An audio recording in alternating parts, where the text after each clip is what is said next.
নবীর সাথে থাকতো সাহাবীদের মতো, কিন্তু যখনই জিহাদের ডাক আসতো তখনই এরা সইরা পড়তো। তার মানে হলো ইমানদার এবং মুনাফিক চেনার উপায় হলো জিহাদ। এই জমিনেও যারা জিহাদের বিরুদ্ধে, বুঝতে হবে এরা মুনাফিকের দল। আমার নবীকে যারা গালি দিছে এদের শাস্তি ওয়াজিবুল কতল, ওয়াজিবুল কতল, ওয়াজিবুল কতল। নবীরা গালি দেওয়ার পরে যদি মৃত্যুদণ্ডের রায় আপনারা কার্যকর না করেন, তাইলে অভিজিৎ রায় হত্যার কারণে, ব্লগার রাজীব হত্যার কারণে কয়জনকে ফাঁসি দিবেন?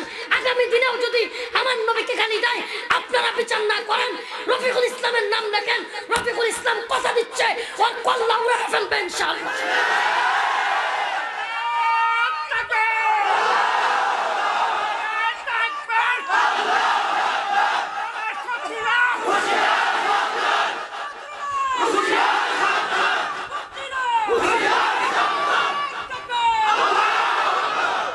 বিচারও করবেন না, আবার বাক স্বাধীনতার দোহাই দিবেন, বলবেন মুক্তমনা ব্লগার। কি ব্লগার? মুক্তমনা। মুক্তমনা ব্লগার মানে বুঝেন? তার মনে যাইব, হ্যাঁ এটাই লিখবো। তোর মুক্তমনা ব্লগারগিরি যদি আমার রাসূলের গালি দেওয়া শেখায়, তোর বাক স্বাধীনতা যদি তোর আমার নবীর গালি দেওয়া শেখায়, তাহলে আমার হাত স্বাধীনতা, আমাদের মুসলমানদের হাত স্বাধীনতা তোর জিহ্বাকে দেবে। চুরের বাচ্চা চুর, তোরা আমাদের নবীকে, শাতিমের রাসূলের বাচ্চারা, তোরা আমার নবীরে গালি দিবি। 94% মুসলমানের রাষ্ট্রে আমরা কি বসে বসে আঙ্গুল চুষবো? এই দেশে কোনো এমপি মন্ত্রী হুমরা সুমরা, এই দেশের কোনো এসপি ওসিটি সেও যদি আমার নবীরে গালি দেয়, কথা দিলাম আগামীতে তার চেক কেটে ফেলা হবে ইনশাআল্লাহ। ঠিক আছে ইনশাআল্লাহ।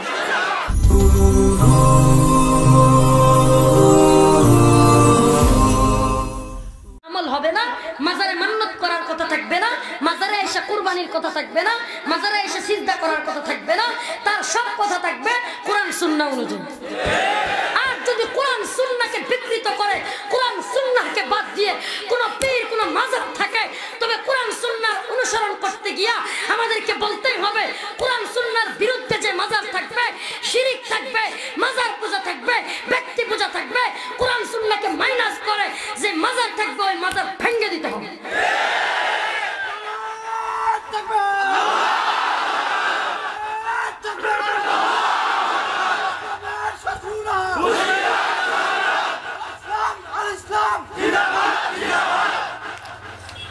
আল মাদ্রাসাতুল কওমিয়া দারুল উলুম সুলতানিয়া গুনাইখাড়া, ডাকঘর দড়াইল, উপজেলা সিংড়া, জেলা নাটোরের উদ্যোগে আজকের এই ঐতিহাসিক তাফসিরুল কোরআন মাহফিলের সম্মানিত সভাপতি আলহাজ আফসার আলী বেগ মালচবাড়িয়া, হালকা জিকির পরিচালনা করবেন আলহাজ হযরত মাওলানা সাইফুদ্দিন আব্বাসী পীর সাহেব, জিনাপাড়া, খলিফা রসুলপুর, এবং অন্য একজন আলোচক বিশিষ্ট ইসলামী চিন্তাবিদ হাফেজ সানোয়ার হোসেন সাহেব সহ আজকের মাহফিলের সম্মানিত অতিথিবৃন্দ, আমার সামনে উপবিষ্ট হাজারো তাওহীদি জনতা, প্রিয় যুবক ভাইরা, পর্দানিশীন পর্দাওয়ালী শ্রদ্ধেয় মা ও বোনেরা, মহান রব্বুল আলামিনের দরবারে অসংখ্য অগণিত শুকরিয়া যে মহান রব্বে কায়নাত, যে রব্বে কাবা আপনাকে আমাকে কোরআন ও হাদিসের কথাগুলো এত সুন্দর ব্যবস্থাপনায় বলবার এবং শুনবার জন্য সুযোগ করে দিয়েছেন। সেজন্য রব্বে করিমের দরবারে একবার শুকরান লিন্নিয়ামতি শুকরাতান বলি, স্বতঃস্ফূর্ত আওয়াজ করে অন্তর অন্তঃস্থল থেকে বলি আলহামদুলিল্লাহ। প্রিয় হাজিরিন, যে কথা বলতেছিলাম, আমাদের ভালোবাসা হবে কার জন্য? আমাদের যেন পীরের ভালোবাসা আল্লাহকে মাইনাস করে না হয়। আজকে জিকির পরিচালনা করবেন, হালকায় জিকির, এই কথাটা দেখে আমার মনে হলো এই সমস্ত হালকায় জিকির বা জিকিরের মজমা কায়েম করা বা জিকির করা, এগুলো যত আমাদের থেকে উঠে যাচ্ছে তত বেশি বিদআতীরা জিকিরের নামে মাদিনার ওই বিশামায় দোয়হ মাশাআল্লাহ এগুলো শুরু করছে। কেন? আমরা ছেড়ে দিছি, আমরা জিকির এখন করি না। শুনেন, সমস্ত আমলগুলো ধরে রাখতে হবে। কোরআন সুন্নাহ অনুযায়ী যে আমল আছে সবটাকে হাদিসের মধ্যে তো এমনও আছে জিকির করতে করতে তোমাকে যেন মনে হয় তুমি পাগলের মতো হয়ে গেছো। তোমাকে আমাকে পাগল বলুক মানুষ, সমস্যা নেই। অন্য এক হাদিসে এই জায়গাটাই যেন জিকির করার সময় যেন এই জায়গাটাই একটু স্মরণ করো, দিলের সাথে একটা টেনশন বা থাকে। তো আমরা জিকির ছেড়ে দিচ্ছি, আমরা দরুদ শরীফ পড়া ছেড়ে দিচ্ছি। এখন আমরা যখন এগুলো ছেড়ে দিতেছি তখন একদল বাইর করছে হুম হুম, এটাও কোনো জিকির? এটা আচ্ছা এটা তো কোরআন হাদিসে লিখতেও পারবেন। আচ্ছা এই লিখবে কিভাবে? এক ছাত্রকে ঘটনা মনে পড়ছে, মজার ঘটনা আর কি। এটা তো কোরআন হাদিসের কোনো দলিল ভিত্তিক না, তবু বলার জন্য বলা, বোঝানোর জন্য। এক ছাত্রকে তার শিক্ষক জিজ্ঞেস করছি, বাংলাদেশ বানান করো তো, কসার পারি না। কবেটা তুই তো কিছুই বানাস না। কসার আমি যদি প্রশ্ন করি আমিও তো পারতেন না। কয় তুই কবে না দুনিয়ার সব বানান পারো না। কয় পারবেন তো? কয় হ্যাঁ পারবো। কয় বানান করেন? হুম হুম।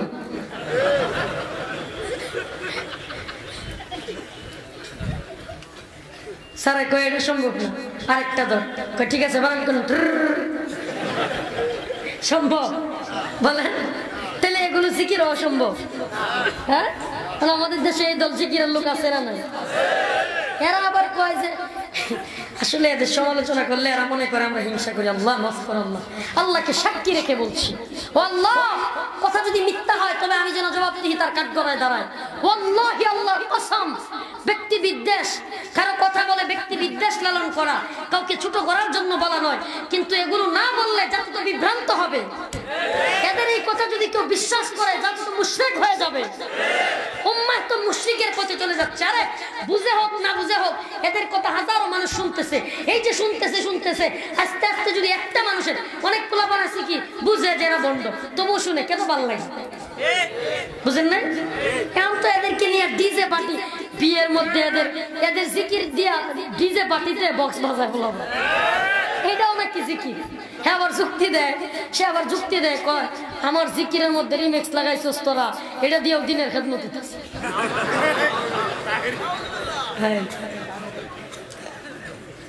পাগলের তো একটা মানে কাতার থাকে, মানে সিরিয়াল থাকে, যে এটা একটা পাগলের সিরিয়াল। এগুলো তো সিরিয়াল ছাড়া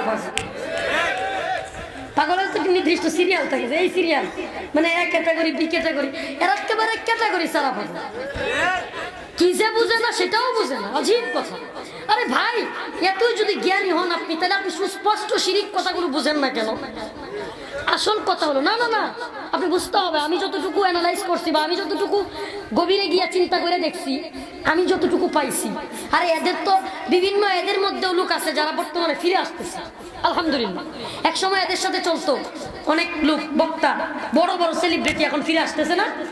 তো এদের সাথে কথা বলে আমরা যা বুঝতেছি সেটা হলো এরা আসলে এগুলো বলে, এগুলো বুঝাই বলে, এগুলো যে বিদআত, শিরিক, কুফর এটা জানে। কেন বলে?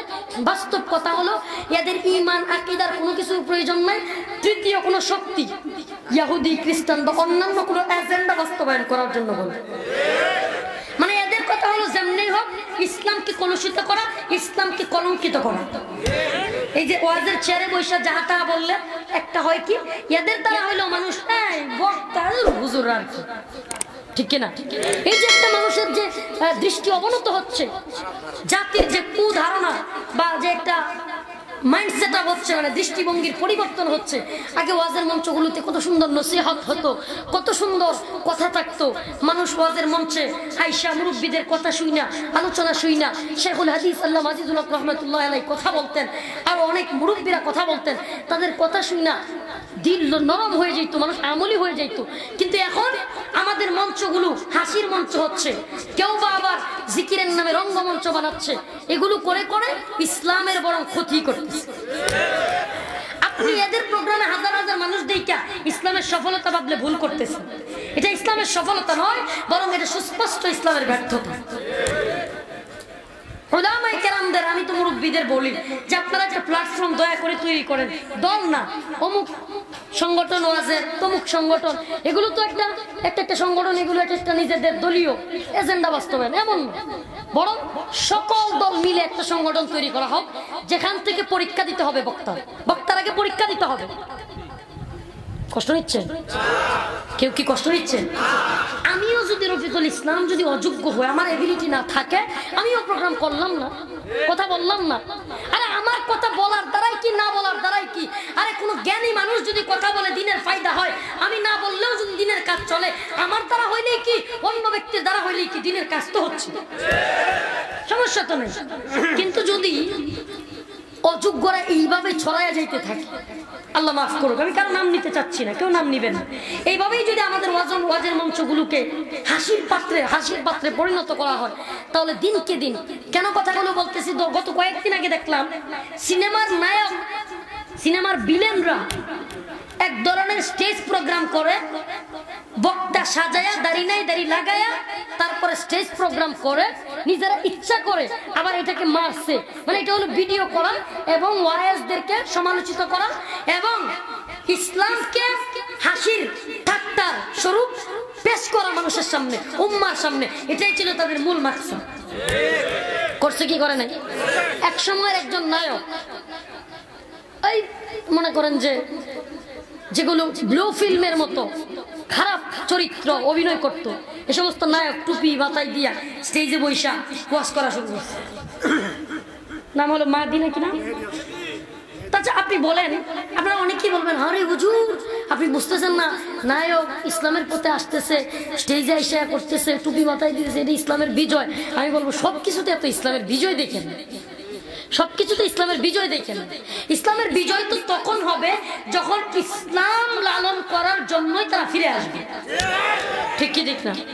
কিন্তু ইসলামকে কলুষিত করার জন্য যদি লেবাস পরিধান করে, ড্রেস আপ চেঞ্জ করে, তার মানে হলো অভিনয়ের জায়গাটা, ক্ষেত্রটা পরিবর্তন। সেটা হলো আগে সিনেমা করতো, এখন ওয়াজের ময়দানটাকে সিনেমা বানাইছে, ঠিক কি ঠিক না? এগুলো করতে দেওয়া যাবে। প্রিয় উপস্থিতি, অনেকে আমাকে প্রশ্ন করেন, কথাগুলো বলতাম না, আমি মূল ওয়াজ করব, কিন্তু কথাগুলো বলতে হয়। আমাকে একজন প্রশ্ন করছে, হুজুর আপনি মাদানি লেখেন কেন? এগুলো নিয়ে অনেক বাড়াবাড়ি, আমি এটা পেশ করছি, আমি অজাহাত করছি, পত্রিকাওয়ালারা আজকে দেখলাম সময় টিভি, তারপরে যুগান্তর, কালের কণ্ঠ, আপনারা কেউ দেখছেন নিউজটা? দেখছেন? দেখেন নাই? এটা নিয়ে একটা নিউজ করছি। আসলে মাদানি লেখা, আজহারি লেখা, কাসেমি লেখা, এগুলো কিন্তু কোরআন হাদিসের কোনো দলিল না, কোরআন হাদিসের কোনো দলিল না। মিশরের আল আজহার বিশ্ববিদ্যালয় থেকে যারা পড়ে তারা নামের শেষে আজহারি লাগায়, কি লাগায়? কিন্তু একটা কথা আপনারা জানেন কিনা জানি না, আজহার বিশ্ববিদ্যালয়ওয়ালারা কিন্তু আজহারি লাগাইতে বলে দেন না, বিশ্ববিদ্যালয় কর্তৃপক্ষ কি করেন না, এটা লাগাইতে বলে দেন না। ঠিক তেমনি ভাবে দারুল উলুম দেওবন্দ মাদ্রাসা থেকে যারা ফারেক হয়ে আসে, পড়ে আসে, বাংলাদেশের হোক বা বিভিন্ন রাষ্ট্রে, তারা কি লাগায়? কাসেমি।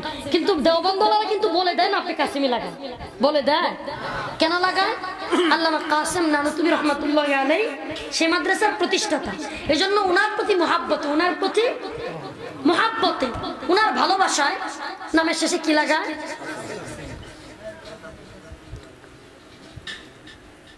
Medina university, Mecca Medina university, সেখান থেকে যারা পড়ে তারা মদিনা ইউনিভার্সিটির সাথে সম্পৃক্ত করে এবং মদিনার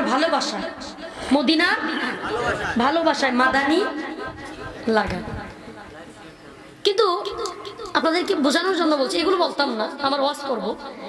মাদানি কিন্তু মদিনা ইউনিভার্সিটিওয়ালারা লাগাই দিতে বলে, কথা বুঝেন? তিনটা বলছি, দেওবন্দওয়ালারা কাসেমি লাগাইতে বলে না, মদিনা ইউনিভার্সিটিওয়ালারা মাদানি লাগাইতে বলে না।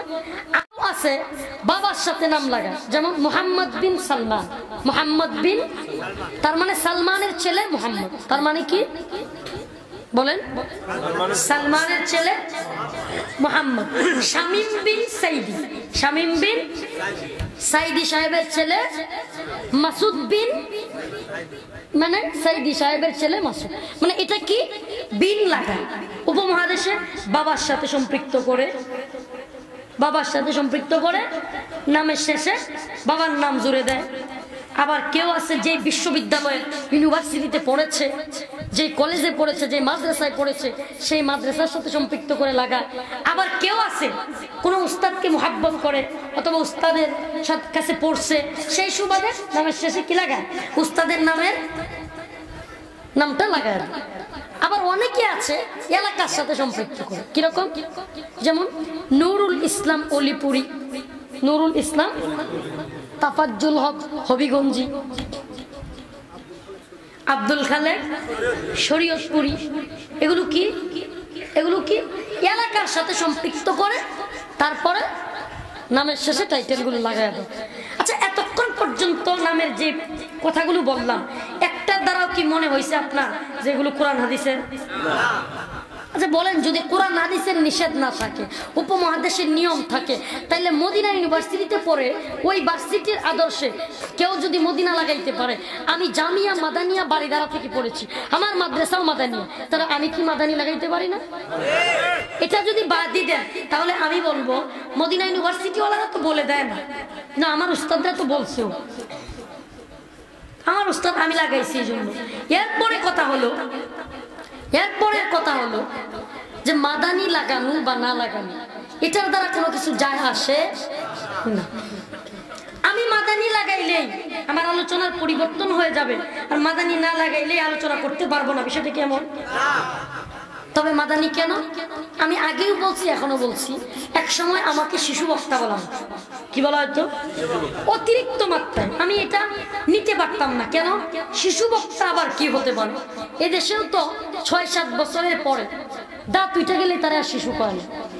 কি দাঁত উঠলেই তো শিশু কয় না, কিশোর কয় না, কি কয়?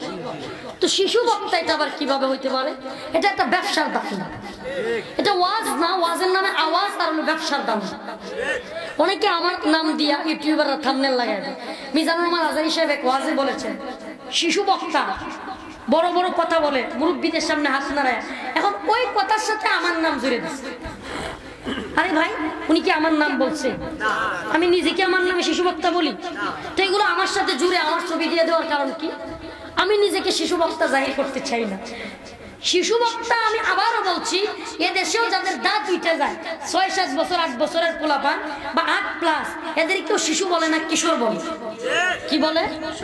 ৬-৭ বছরের পরে আর শিশু বলে, কিশোর বলে। ৮-৯ বছর, 10 বছর, 12 বছর কিশোর বলে। কিশোর 15-16 পর্যন্ত কিশোর, 17-18 হয়ে গেলে যুবক বলে। তাহলে আলহামদুলিল্লাহ আমার বয়স এখন 25 চলে। আল্লাহ তাআলা এরকম দিছে অবয়ব, আকৃতি, বডি, এটা তো আল্লাহর দান, এটা তো আমার ব্যক্তিগত কোনো কিছু না। আজকে আপনি আমার দাড়ি থাকলেই একটু মুড়া তাজা হইলেই আপনি মানবেন, না হলে আমি কথা বললে মানবেন না, শুনবেন না, বিষয়টা কেমন? তাহলে আপনি কি বডিকে দাম দেন? তাইলে তো বাংলাদেশের না, গোটা পৃথিবীর সবচেয়ে বড় পীর, মাশায়েখ, গাউস, কুতুব হলো দেওয়ানবাগী।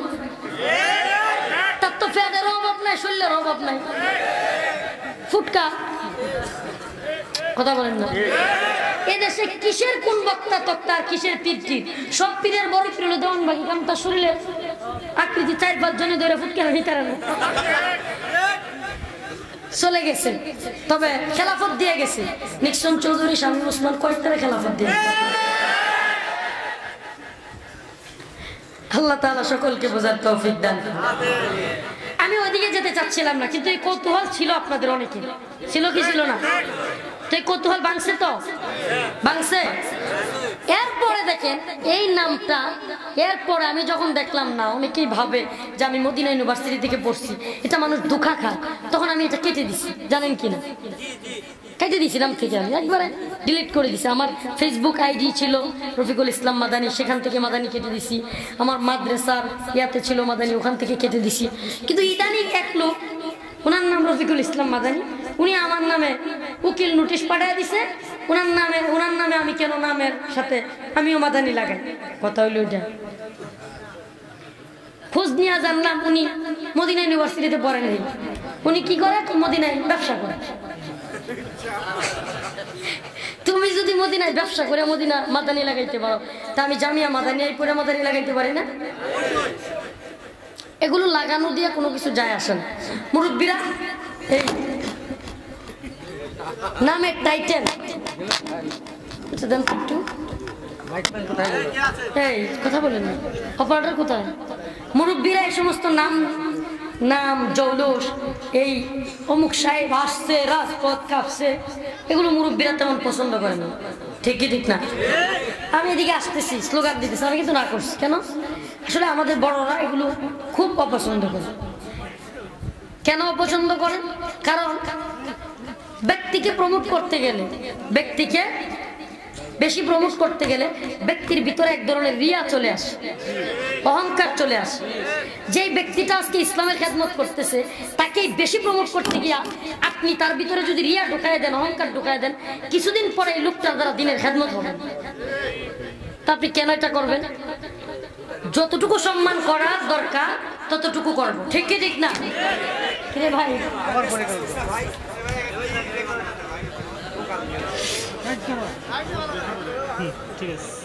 আবার নামে যাবো, একটু লুজ আছে তো।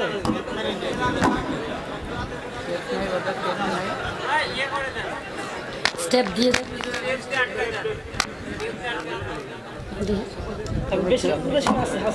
তুমি বেশি দিলে আবার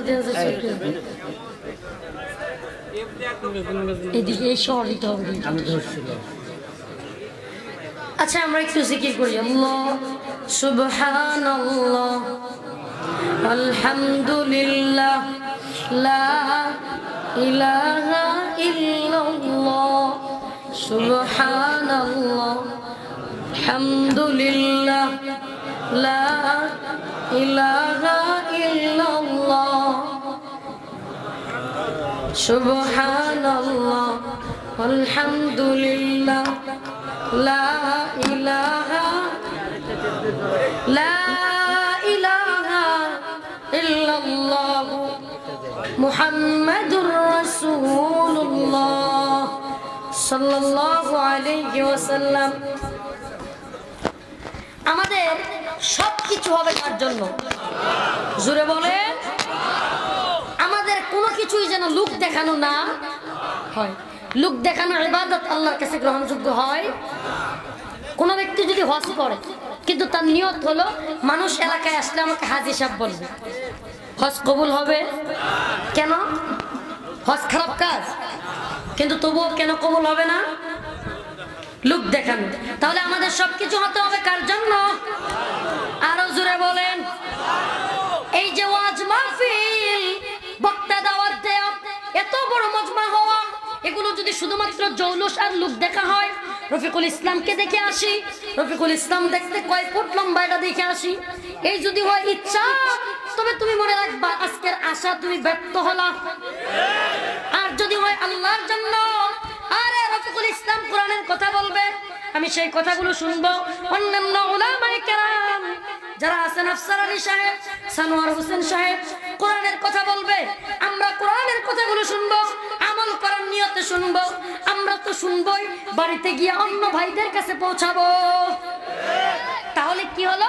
এই মাহফিলের দ্বারা ফায়দা হলো কি হলো না? জোরে বলেন। প্রিয় হাজিরিন, আমি এজন্য প্রায় প্রোগ্রামে বলে থাকি আমাদের সব কিছু হবে কার জন্য? এই নাটোরের মুসলমান, আমি তো নরম বক্তা না, আমরা তো নরম ওয়াজ পারি না, তো শ্রোতারা তো একটু গরম হওয়া লাগবে। রাজি আছেন?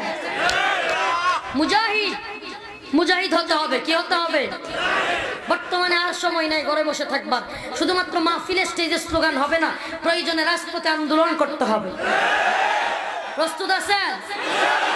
নারায়ে তাকবীর, নারায়ে তাকবীর। যারা হাত উঁচা করে না, আরে কি হইছে বাবা? ইসলামের জন্য, দ্বীনের জন্য, নেতার জন্য তো হাত উঁচা করতে পারেন, আল্লাহর জন্য করতে পারবেন না? নারায়ে তাকবীর। দিন ইসলাম, দিন ইসলাম, লিল্লাহি তাকবীর। আল্লাহ তুমি হাতগুলোকে জান্নাতি হাত হিসেবে কবুল করো। আল্লাহ রাসূল হাদিসের মধ্যে বলেছেন, মান আহাব্বা লিল্লাহ ওয়া আবগাদা লিল্লাহ। আমাদের ভালোবাসা হবে কার জন্য? আমাদের ঘৃণা হবে কার জন্য? আরো জোরে আওয়াজ করে বলেন, কার জন্য? আমাদের কোনো কিছু ব্যক্তির জন্য নয়, লোক দেখানো নয়। আমরা কোনোদিন অমুকের সৈনিক তমুকের সৈনিক বলে গর্ব করব না। ফেসবুকে অনেকে স্ট্যাটাস দেয়, আই এম সোলজার অফ অমুক, আমি অমুকের সৈনিক, আমি তমুকের সৈনিক। ও মুসলমান, তুমি অমুকের সৈনিক তমুকের সৈনিক হলে জান্নাতে যেতে পারবা না। তোমাকে হতে হবে উলাইকা হিজবুল্লাহ, তোমাকে আল্লাহর সৈনিক হতে হবে।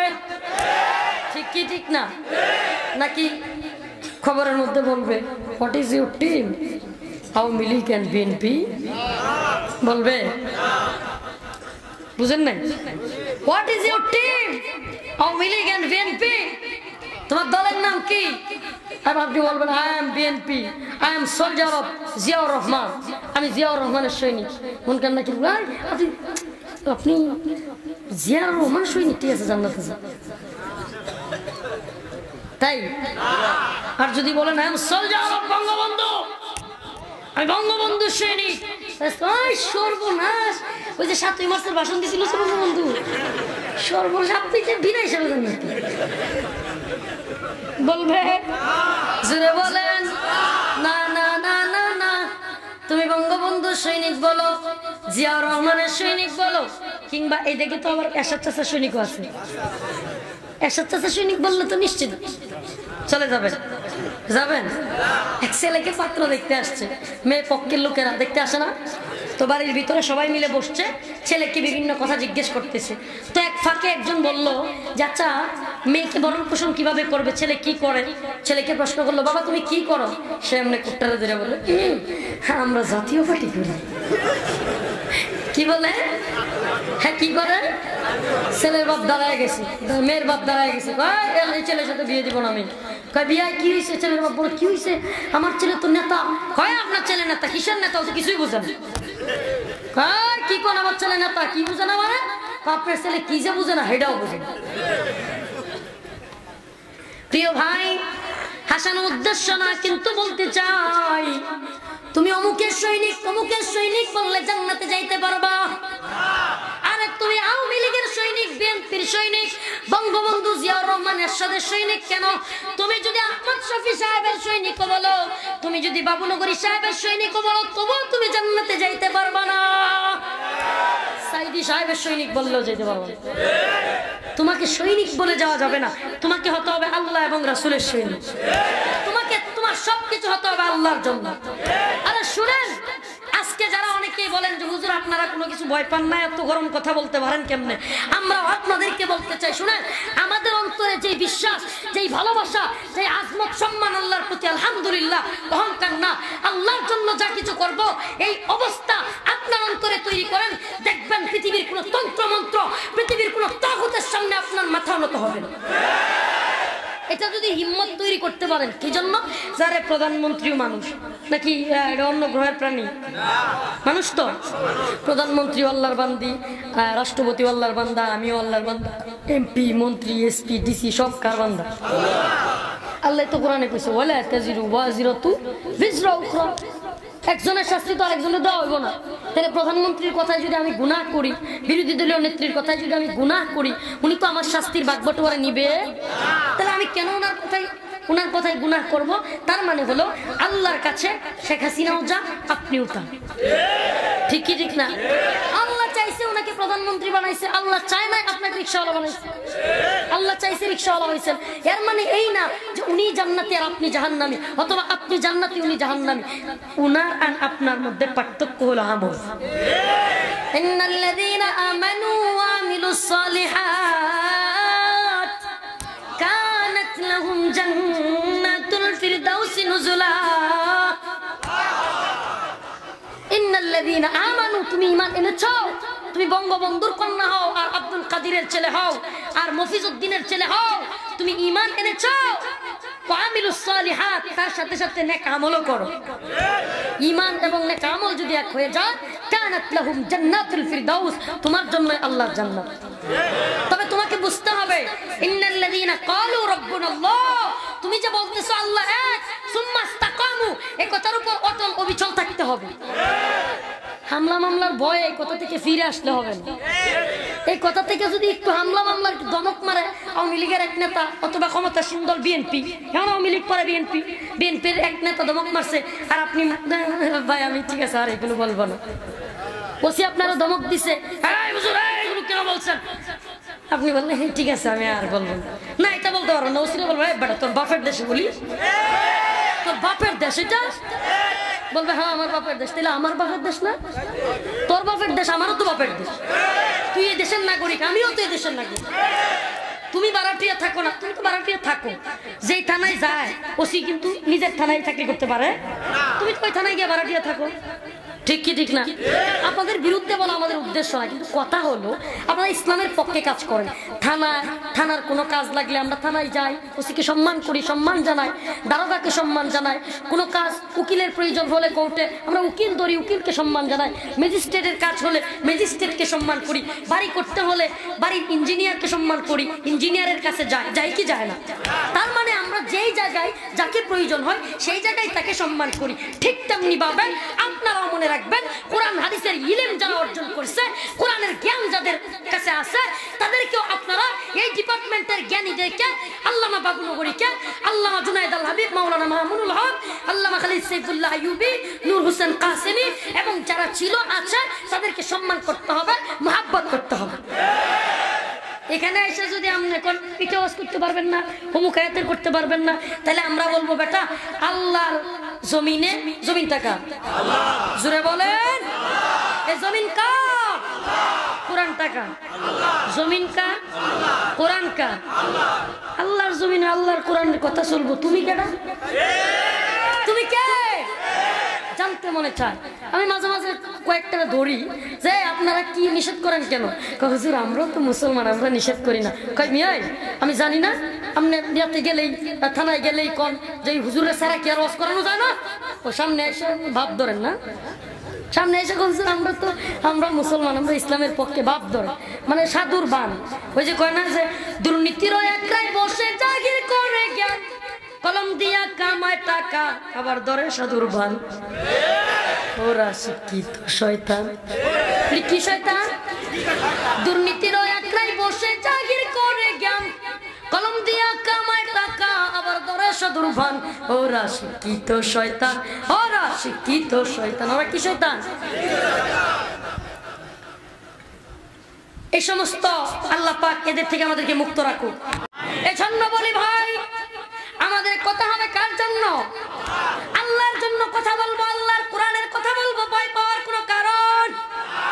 যারা আল্লাহর কথা বলে, আল্লাহর পথে চলে, আল্লাহকে ভালোবেসে সপেছে জীবন, তাদের কিসের ভয়? কে করে পরাজয়? শহীদি তামান্নাই নাচে তার মন। ঠিক ঠিক না? যারা আল্লাহর কথা বলে, আল্লাহর পথে চলে, আল্লাহকে ভালোবেসে সপেছে জীবন, তাদের কিসের ভয়? কে করে পরাজয়? শহীদি তামান্নাতে নাচে তার মন। যারা আল্লাহর কথা বলে, আল্লাহর পথে চলে, এদের কোনো ভয়? শহীদি তামান্নায় নাচে তার মন। আরে তোমরা তো করোনা আসছে, দেখা গেছে তোমরা কত ভয় পাও। তোমরা পিপি লাগাইছো, মাস্ক লাগাইছো, গ্লাভস লাগাইছো সারা শরীরে, এরপরে এসি রুমে বসছো, এসি রুমে বসে বিবৃতি দাও, এরপরে ভয় পাও কখন জানি মইরা যাও। আবার তো এক নেতারে দেখলাম একবারে যুদ্ধ গেলে যেমন সাজ পোশাক পরে, যুদ্ধে গেলে এমন সাজ পোশাক লাগাইয়া সাংবাদিকদের সামনে আসছে। হাই রে মরণের কথা বল, দেখেন না আপনারা? ড্রেস আপ যেটা লাগাইছে, কাপড় চোপড় পরছে, মনে হয় যেন হ্যাঁ যুদ্ধে যাইতেছে। ঠিক কি ঠিক না? এত ভয় কেন জানে? এত ভয়ের কারণ হলো খাটের নিচে তো তেলের গোডাউন। দুর্নীতি, সুদ, ঘুষ, খুন খারাপি যারা বেশি করে, এরাই মৃত্যুর ভয় তত বেশি পায়। কেন জানে তো? আল্লাহ তো কবরে গেলেই বাটন দিবে। ঠিক কি ঠিক না? আর মুমিন ইমানদার কখনো মৃত্যুর ভয় করতে পারে না। ও মুমিন, আমার রাসূল বলেছে তুহফাতুল মুমিনিল মাউত, ইমানদারের জন্য মৃত্যু হলো হাদিয়া স্বরূপ, গিফট স্বরূপ, উপটোকন স্বরূপ। মৃত্যুবরণ করলো আর মুমিন হাসতে হাসতে মাওলা পাকের দিদার হয়ে জান্নাতে চলে যাবে। তাইলে ইমানদার মৃত্যুর ভয় করে? জোরে বলেন করে? ও মুসলমান, আপনাদের সামনে বলে যেতে চাই, আজকে আমি সূরাতুল আনকাবুতের 4টা আয়াত তিলাওয়াত করেছি। কয়টা? আল্লাহ পাক রব্বুল আলামিন উক্ত আয়াতগুলোতে আল্লাহ তাআলা বান্দাদেরকে যে পরীক্ষা করেছেন, করবেন। পৃথিবীটা যে একটা পরীক্ষার হল। পৃথিবীটা কি? পরীক্ষার হল। যেই দিন জবানটা বন্ধ হয়ে যাবে, অর্থাৎ আপনার চোখগুলো বন্ধ হয়ে যাবে, সেই দিন আপনার পরীক্ষার সমাপ্তি। খাতা জমা নিয়ে কোন ব্যক্তি আছেন যে এই খাতা জমা নেওয়ার পরে আবার ফিরে নিতে সম্ভব? ও মুসলমান, পৃথিবীর কোন শক্তি, পরাশক্তি, মহাশক্তি, America, Europe, Nepal, Bhutan, Sri Lanka, Japan, India, উত্তর কোরিয়া, দক্ষিণ কোরিয়া, রাশিয়া, ইউরোপিয়ান, মধ্যপ্রাচ্য, ইউরোপিয়ান সকলে মিলে যদি চেষ্টা করে, রাশিয়ার প্রেসিডেন্ট ভ্লাদিমির পুতিন, আমেরিকার president Joe Biden, Narendra Modi ইন্ডিয়ার, ম্যাক্রো ফ্রান্সের প্রেসিডেন্ট, উত্তর কোরিয়ার প্রেসিডেন্ট কিম জং উন, সুপার পাওয়ার যেগুলো আছে সমস্ত শক্তি, পরাশক্তি, মহাশক্তি একত্রিত হয়ে গেছে। কি করবে তারা? একত্রিত হয়ে বোর্ড মিটিং করছে। বোর্ড একত্রিত হয়ে বলতেছে যে আমরা সবাই একমত, সমস্ত ডাক্তারদেরকে খবর দাও, সমস্ত মেডিকেল ইনস্টিটিউটদেরকে খবর দাও, সারা পৃথিবীর সমস্ত বিজ্ঞান একত্রিত হবে, সমস্ত শক্তি, মহাশক্তি, পরাশক্তি একত্রিত হয়ে সমস্ত ডাক্তারদেরকে একত্রিত করে আমরা আল্লাহকে চ্যালেঞ্জ জানাবো যে আমরা অমুক একটা লোককে অসুস্থ হইতে দিব না, মরতেও দেব না। বলেন, পৃথিবীর সমস্ত শক্তি একমত হয়েছে কিসের উপরে? একটা লোককে অসুস্থ হইতেও দিবে না, মরতেও দিবে না। বলেন সম্ভব? জোরে বলেন, কথা বলেন না কেন? পৃথিবীর সমস্ত শক্তি, পরাশক্তি, মহাশক্তি একত্রিত হলেও তারা যদি ইচ্ছা করে যে আমরা একটা লোককে অসুস্থ হইতে দিতে পারবো না, দিব না, মরতেও দিব না, পারবে না, তার মানে বোঝা গেল আল্লাহর পৃথিবীতে যত শক্তি, পরাশক্তি, মহাশক্তি আছে সব শক্তি কোনো না কোনো এক শক্তির কাছে, কোনো না কোনো এক অলৌকিক শক্তির কাছে এসব মাথা নত করতে বাধ্য। আরে আমার কল্লা যদি নত করতেই হয় তাহলে এদের সামনে কেন? আমার কল্লা যদি নতই হবে তবে যার কাছে সবার শক্তি হার মানে সেই শক্তির কাছেই মাথা নত হবে। এছাড়া কারো সামনে মাথা নত করবো? সিজদা দেন, পেরেশানি আছে। বাস্তব কথা, আমি নিজেও তো এত আমলি মানুষ না, খুব খামখেয়ালি করি, কিন্তু আলহামদুলিল্লাহ দেখছি যেদিন একটু তাহাজ্জুদ পড়ি, ইশরাক পড়ি, কিংবা নামাজটা খুশুখুজুর সাথে ঠিক মতো করি, মনটা কত ফ্রেশ লাগে। আচ্ছা ঠিক আমার ধারণা নাকি জুমার নামাজ অন্তত যারা পড়েন, প্রতিদিন নামাজ পড়েন না কিন্তু জুমাটা পড়েন, বলেন তো জুমাটা পড়ে বাইরে হইলে মনটা একটু কেমন লাগে? সত্যি বলেন, হালকা লাগে কিনা? ফ্রেশ লাগে না একটা? এটা কেন? এটা হলো ইমানদারের পরিচয়। হাদিসের মধ্যে তো আসছে, রাসূল সাল্লাল্লাহু আলাইহি ওয়াসাল্লাম বলেন পেরেশানি হচ্ছে, খারাপ লাগতেছে, রাসূল বলতেছেন হাদিসে আসছে তোমার যদি পেরেশানি লাগে, খারাপ লাগে, কোনো কিছুতে মেয়ের বিয়ে হচ্ছে না, পেরেশানি, ছেলেকে চাকরি দিতে পারতেছে না, পেরেশানি, পারিবারিক ঝামেলা, পেরেশানি, যত ঝামেলা আছে সিজদা দাও, সিজদা দাও, আল্লাহর কাছে চাও, আল্লাহ পেরেশানি দূর করে দিবে। সুবহানাল্লাহ বলেন। তাহলে আমাদের পেরেশানি দূর করার জন্য মাজারে যাব নাকি আল্লাহর ঘর মসজিদ? জোরে বলেন। মাজারে বাবার কাছে চাইবো না আল্লাহর কাছে? জোরে বলেন। আমরা কার কাছে চাইবো? আরো জোরে বলেন। মনে রাখতে হবে তোমাকে যে আমাকে পরীক্ষা করা হচ্ছে, পৃথিবীতে একটা পরীক্ষার হল। আল্লাহ তাআলা সূরাতুল আনকাবুতের মধ্যে বলতেছেন আলিফ লাম মিম আহাসিবান নাস আইয়াতরাকু আইয়াকুলু আমান্না ওয়া হুম লা ইফতানুন। আলিফ লাম মিম এই আয়াত সর্বসম্মতিক্রমে মুফাসসিরিনে কেরাম বলেন এটার কোনো অর্থ নাই, এটার অর্থ আল্লাহ পাক ভালো জানেন। এরপরের যে আয়াত হাসিবান নাস আইয়ুতরাকু, হে মানুষেরা তোমরা কি মনে করো, তোমরা কি ভাবতেছো আইয়ুতরাকু তোমাদের ছেড়ে দেওয়া হবে, আইয়াকুলু আমান্না তোমরা বলবা, আইয়াকুলু তোমরা বলবা আমান্না আমি তো ঈমান আনছি, আমি কি করছি? ঈমান আনছি, এটা বলবা তোমাদেরকে ছেড়ে দেওয়া হবে? বাবা মুসলমান, দাদাও মুসলমান, কুরবানির ঈদ আসলে আমিও মুসলমান। বাবা মুসলমান, দাদা মুসলমান, কুরবানির ঈদ আসলে আপনারা উঠবেন নাকি? কেউ পয়েন্ট ছেড়ে দিব? চলবে? বলতেছিলাম কেউ যদি মনে করে তাকে পরীক্ষা করা হবে না, এমনি এমনি ছেড়ে দেওয়া হবে, তবে সে বুকার স্বর্গে বাস করে। কারণ আল্লাহ কোরআনের মধ্যে বলতেছেন আহাসিবান নাস আইয়ুতরাকু ওয়া ইয়াকুলু আমান্না, তুমি বলবা ইয়াকুলু আমান্না আমি ঈমান আনছি, এই কথা বলার সাথে সাথে ছেড়ে দেওয়া হবে? না না না, তোমাকে ছাড়া হবে না। ওম লা ইফতানুন পরীক্ষা না করে তোমাকে ছাড়া হবে না। তোমার আমার পূর্ববর্তী যারা ছিল, আরে পৃথিবীতে সবচাইতে বেশি হাদিসের মধ্যে আসছে পরীক্ষা করা হয়েছে নবী এবং রাসূল। কাদেরকে? নবী রাসূলদেরকে পরীক্ষা করা হয়েছে। আদম আলাইহিস সালামকে পরীক্ষা করা হয়েছে, নূহ আলাইহিস সালামকে পরীক্ষা করা হয়েছে, ইব্রাহিম আলাইহিস সালামকে পরীক্ষা করা হয়েছে, মুসা আলাইহিস সালামকে পরীক্ষা করা হয়েছে, ঈসা আলাইহিস সালামকে পরীক্ষা করা হয়েছে। আমার আপনার নবীকেও পরীক্ষা করা। আদম আলাইহিস সালামকে কি পরীক্ষা করা হয়েছে?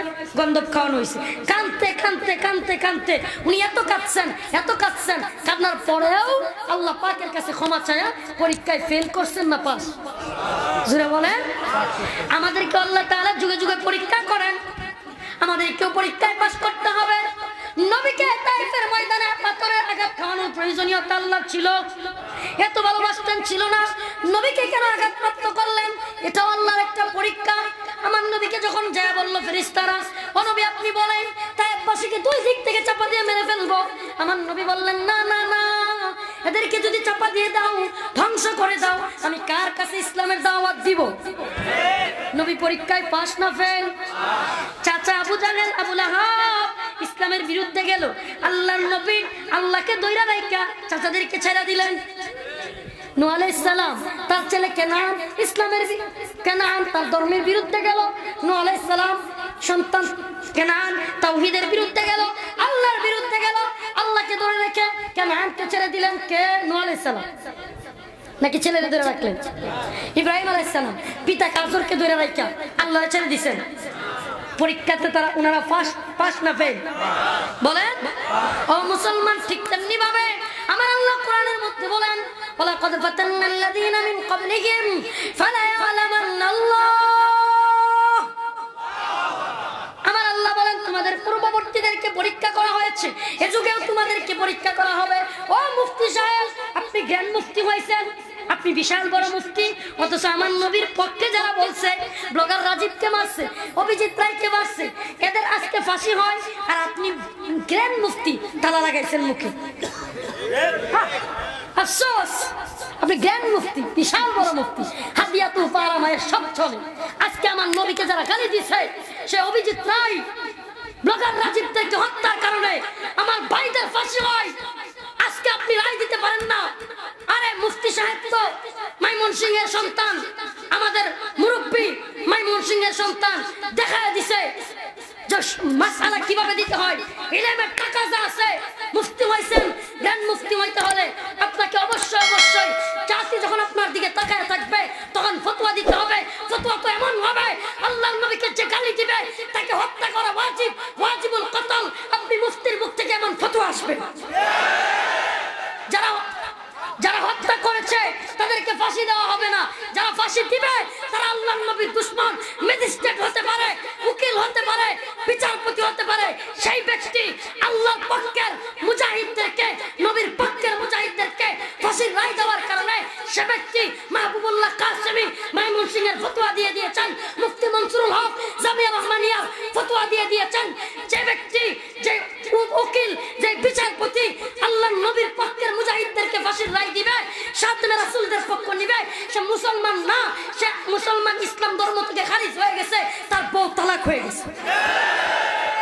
সুস্পষ্ট ফতোয়া দেন, আপনাদের দিকে জাতি তাকায় আছে, তাকাজা আছে। এটা আপনাদের জন্য একটা পরীক্ষা, এটা আলেমদের জন্য আজ পরীক্ষা। উলামায়ে কেরাম মিষ্টি খাওয়া সুন্নাত তো সবাই বলতে হয়, এটা বলতে তো মুস্কেটা আসি দেখো মিষ্টি খাওয়া তো সুন্নাত। সুন্নাত নয় শুধু খাওয়া শেষ মতো পান, আরো কিছু সুন্নাত আছে তুমি জানো কি? জানলেও জীবনে কখনো তামানো কি? সুন্নাত খালি মিষ্টি খাওয়ার, মধু খাওয়া নাকি আরো সুন্নাত আছে? রাসূল সাল্লাল্লাহু আলাইহি ওয়াসাল্লাম 27টা যুদ্ধ করছে, কয়টা? একবার সশরীরে, যেগুলোকে গাজওয়া বলা হয়। তো আপনি জিহাদের কথা বলেন না কেন? আমগরে কান পরা দেয়, আমগরে মাঝে মাঝে কিছু কথিত মৌলবি, আমি আর মৌলবিও বলি না, এদেরকে বলবো মৌলবি। এরা আমাদেরকে বুদ্ধি দেয়, রফিক শুধুমাত্র জিহাদের বয়ান করা কি দরকার? এখন তো বাংলাদেশে জিহাদের মতো পরিস্থিতি নাই। আমি বলি যে শুনেন, জিহাদের পরিস্থিতি নাই, জিহাদের বয়ানের পরিস্থিতিও নাই, তখন চুপ করে যান। জিহাদের পরিস্থিতি নাই, আমরা তো মানুষকে বলি না যে এখনই রামদান নিয়ে দৌড়া যান, বলছি এখনই তলোয়ার নিয়ে রামদান নিয়ে অথবা লাঠি নিয়ে করে মাথায় বাড়ি দেন, বলছি। তাহলে জিহাদ করার পরিবেশ নাই, এটা তো আমরাও বুঝতেছি, নাকি বয়ানেরও পরিবেশ নাই?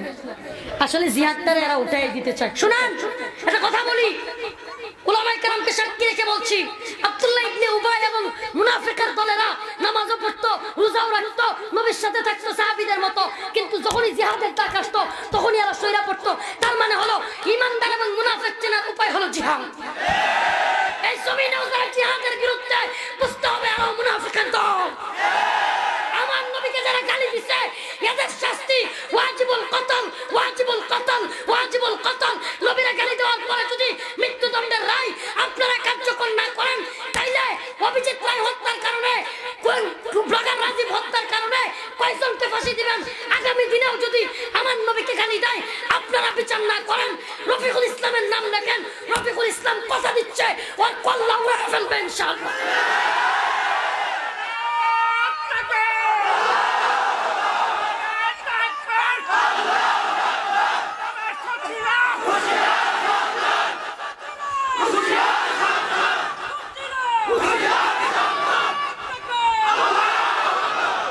বিচারও করবেন না, আবার বাক স্বাধীনতার দোহাই দিবেন, বলবেন মুক্তমনা ব্লগার। কি ব্লগার?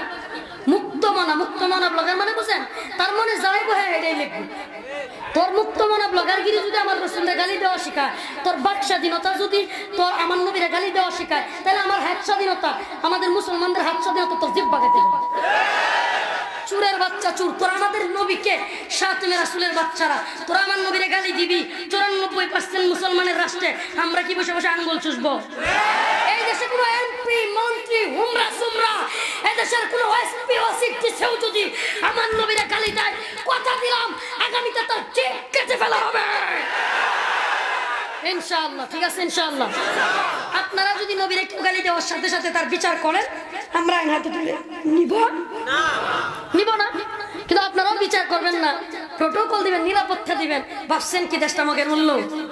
যেমন চাই তা করবেন? কাদিয়ানীদেরকে রাষ্ট্রীয়ভাবে মুসলিম ঘোষণা না করলে, এই যে কয়েকদিনের মধ্যে হেফাজতের ইনশাআল্লাহ মিটিং চলছে, বাংলাদেশের রাষ্ট্রীয়ভাবে সংসদ ভবনে কাদিয়ানীদেরকে কাফের ঘোষণা করতে হবে। নবীর পরে নবী নাই ইনশাআল্লাহ। ঠিক আছে?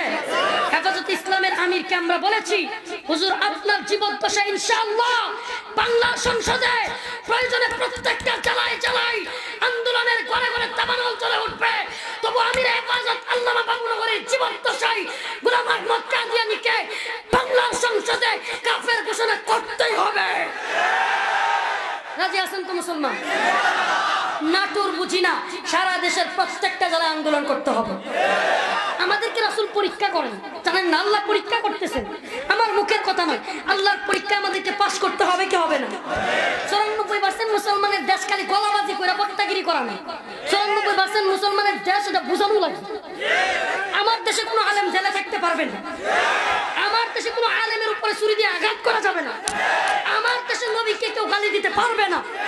নবীরা গালি দিবে, আলেমকে জেলে নিবে, আলেমকে হত্যা করবে, আলেমের উপরে আঘাত করবে, এদের বিচার আগে হতে হবে। না হলে এদেশের মুসলমান চুপ করে বসে থাকবে, জোরে বলেন থাকবে। শুনেন, আমরা কারো রাস্তায় কাটা পুঁতে রাখি? থানায় গিয়া বলছি নাকি থানার কার্যক্রম বন্ধ করেন কোনোদিন? তো আমাদের মাঝে এসে বলেন কেন? যারা কাটা পুঁতে, দুষ্টি তার না যে রাস্তা থেকে কাটা সরাইয়া ফেলে, তার কথা বুঝাইতে পারতেছি না? রাস্তায়, আমাদের রাস্তায় তোমরা কাটা ফেলে রাখবা, আমরা কাটাটাকে এইভাবে 19 জনের লিস্টি করবা ময়মনসিংহে। আমরা 2-3 লক্ষ লোক একসাথে হইয়া 19 জন যারা নিষিদ্ধ করছে সবগুলো বক্তারা আইনা লিস্টিটা এইভাবে এই যে তোদের কাটা উঠে ফেলে দিন, পারলে আসনকার লিস্টি নিয়ে।